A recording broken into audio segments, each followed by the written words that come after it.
Siguiendo las huellas de la celebración del quinto centenario de la primera vuelta al mundo, me he venido hasta la Casa del Mapa, que está en el Instituto Geográfico Nacional, en la calle General Ibáñez de Ibero, en pleno centro de Madrid.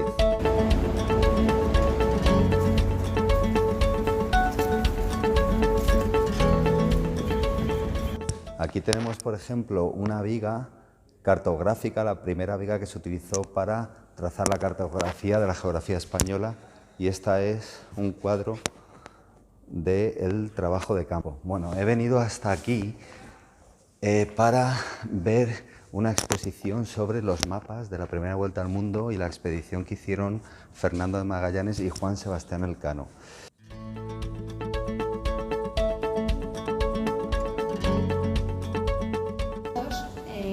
Que disponemos, que son fondos públicos, y toda nuestra cartografía está digitalizada y en internet para que la gente pueda bajársela y verla y junto con la ficha.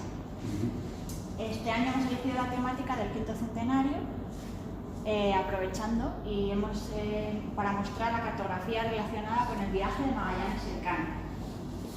Aquí podemos hacer un recorrido cartográfico por lo que fue la expedición, explicando los personajes, así como aquí tenemos una réplica del buque escuela Juan Sebastián Elcano de la Armada, que se utiliza actualmente.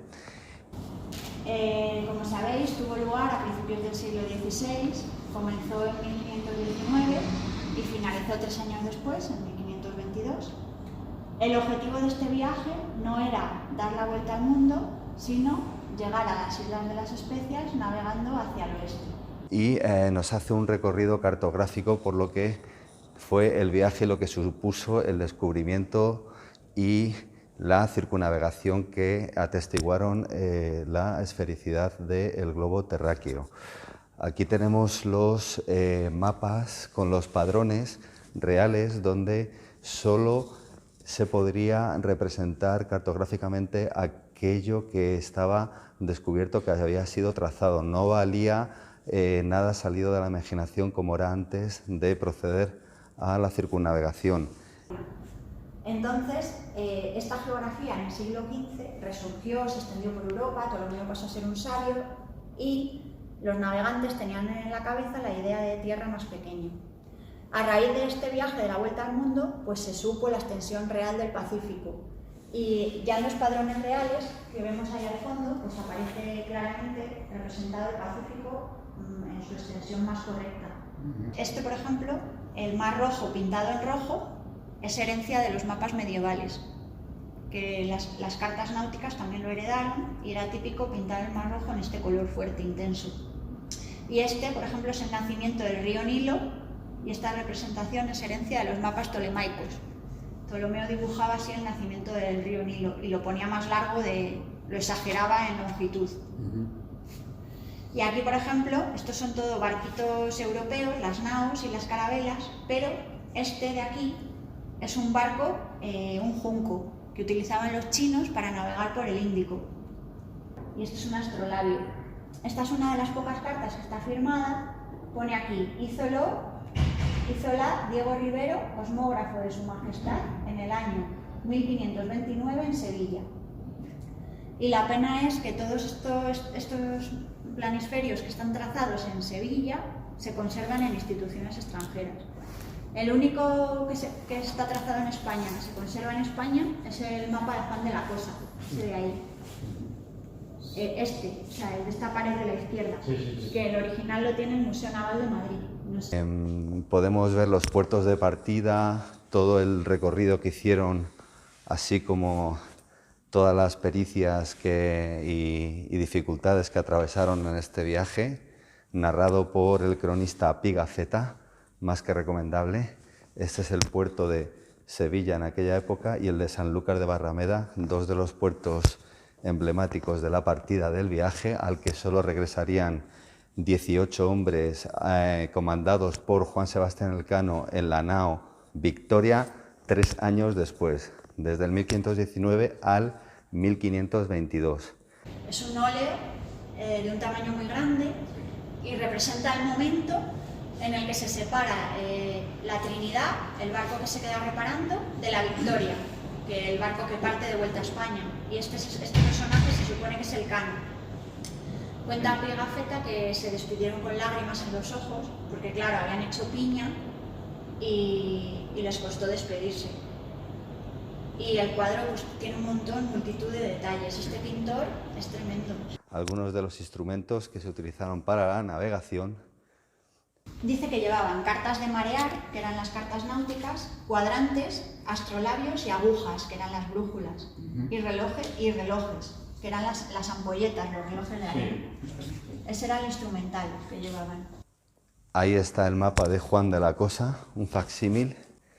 Y tenemos también aquí una copia de lo que fue el Tratado de Tordesillas, por el que España y Portugal, los dos reinos, se repartían el mundo trazando un meridiano en el que al final dejó Brasil por parte del reinado de Portugal y el resto hacia el oeste pertenecía a España.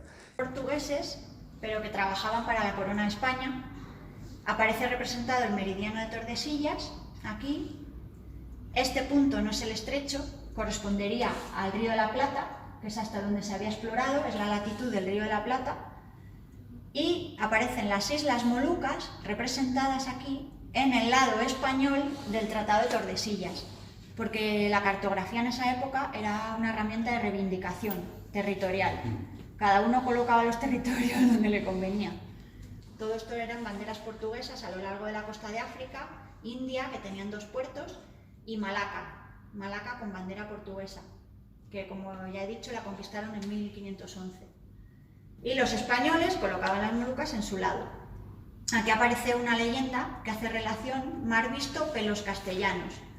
Hace relación al avistamiento de Núñez de Balboa en 1513, del océano. Entonces, este es el mundo. Este mapa se supone que fue uno de los que manejó Magallanes para preparar la expedición. Es el mundo conocido por los españoles en 1519.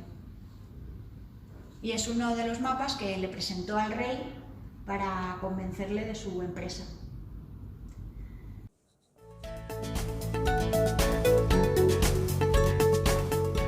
Y este fue un mapa veneciano que fue antes del viaje de Juan Sebastián Elcano y Magallanes, en el que ya se representaba el mundo conocido por aquel entonces. Es un facsímil de un mapa que se conserva en una biblioteca de Venecia. Muestra el mundo conocido a mitad del siglo XV. A ver, ¿dónde está España? A la derecha. Cádiz estaría por aquí. Claro, por eso te digo que ahí sería, o sea, Sí. más o menos. Pues este mapa, que está hecho a mitad del siglo XV, muestra el mundo conocido por los occidentales en esa época. Y si os fijáis, aparece representada la punta de África y aparece representado Madagascar a mitad del siglo XV, que los portugueses todavía no habían navegado el Cabo de Buena Esperanza, porque los portugueses rebasaron el Cabo de Buena Esperanza en 1488 con la expedición de Bartolomé Díaz. ¿Por qué aquí aparece representado 40 años antes en este mapa, si todavía no se había navegado esto? Porque está trazado con informaciones de chinos y árabes, de navegantes chinos y árabes del otro lado del mundo que navegaban por el Índico y habían llegado hasta el Atlántico. Este mapa fue un encargo del rey Alfonso V de Portugal, se lo encargó a un monje cartógrafo en Venecia. Venecia era uno de los centros cartográficos más importantes a principios del siglo XV. Y entonces este monje estuvo unos 10 años hasta conseguir trazar este mapa mundi.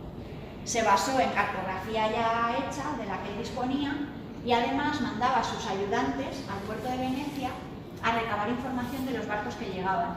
Que Venecia era un centro de comercio muy importante, llegaban muchos barcos. Porque Colón se murió con la idea en la cabeza de que había llegado a las Indias, no supo que había descubierto un nuevo continente. Y todo su afán era buscar una isla que se pareciese en su forma a Zipango, a Japón, porque estaba convencido de que había llegado a las Indias. La responsable de las visitas guiadas a la exposición ha comentado que hay 3 joyas que son muy buenas a tener en cuenta. Aquí tenemos un original del siglo XVI con el bordado todavía en dorado y la tela en la que se grababa lo que era el título que se le concedía de hidalguía, un título nobiliario original por parte del rey Carlos V, Carlos I. También tenemos 2 tomos que han sido adquiridos recientemente del Atlas del Mundo, que está en italiano, también del siglo XVI, y que ha costado unos 15.000 euros por parte de los fondos del instituto, fondos públicos. Y finalmente aquí hay otra joya, un original, en el que podemos ver mapas de Ptolomeo del siglo III después de Cristo, junto con otros mapas más coetáneos a esa época del siglo XVI, de la cual es este tomo, en la que la encuadernación no es original, pero lo que es los mapas y el contenido sí que lo es, del siglo XVI. Tabula moderna secundae partis Africae.